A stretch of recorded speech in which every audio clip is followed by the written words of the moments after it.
ప్రతి మగవాడికి ఓ కోరిక పైకి చెప్పకపోయినా తనివి తీరా శృంగారంలో పాల్గొనాలని, తన భార్యను సుఖపెట్టాలని అనుకోవడం పరిపాటి. మగవాడు అనేవాడు అలా అనుకోవాలి కూడా. అయితే మీరు పడక గదిలో ఎక్కువసేపు సెక్స్ చేయలేకపోతున్నారా? సెక్స్లో త్వరగా అవుట్ అయిపోతున్నారా? శీఘ్రస్ఖలనంతో సిగ్గుపడిపోతున్నారా? శృంగారంలో భార్యను సంతృప్తి పెట్టలేక పడక గదిలో బ్రేక్ అయిపోతున్నారా? అయితే మీరు ఎక్కువసేపు సెక్స్ ఎలా చేయాలో తెలుసుకోండి. రాత్రికి రతిరాజుగా మారిపోండి, మన్మధుణ్ణి మించిపోండి. దానికోసం కొన్ని చిట్కాలు నిపుణులు సూచిస్తున్నారు. అలా చేస్తే ఇక సెక్స్ జీవితం పరిపూర్ణమే అంటున్నారు సెక్సాలజిస్టులు. ఈ చిట్కాలను ఓసారి పరిశీలించండి, అమలులో పెట్టండి. సెక్స్లో పాల్గొనేటప్పుడు మగవాడు ఆగ్రహంగా ఉండకూడదని, చాలా కూల్గా ప్రశాంతంగా ఉండాలని, నిగ్రహం పాటించాలని సెక్సాలజిస్టులు చెప్తున్నారు.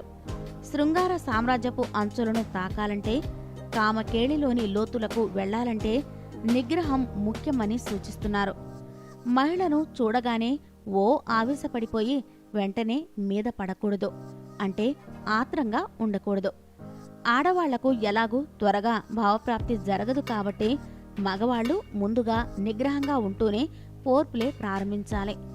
భార్య అంగాంగాన్ని తడమాలి, చుంబించాలి, మద్దించాలి. అప్పుడు ఆమె కూడా స్వర్గపు అంచులోకి వెళ్లి సంతృప్తి చెందుతుంది.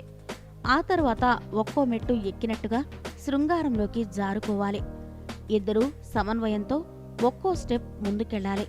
అలా భార్యతో పోర్ప్లే చేశాక, ఇద్దరూ ఎంతో టైం ఎంజాయ్ చేశాక, ఆమెకు సంతృప్తిగా ఉన్న తరుణం గమనించి అప్పుడు భర్త చివరి దశకు వెళ్ళాలి.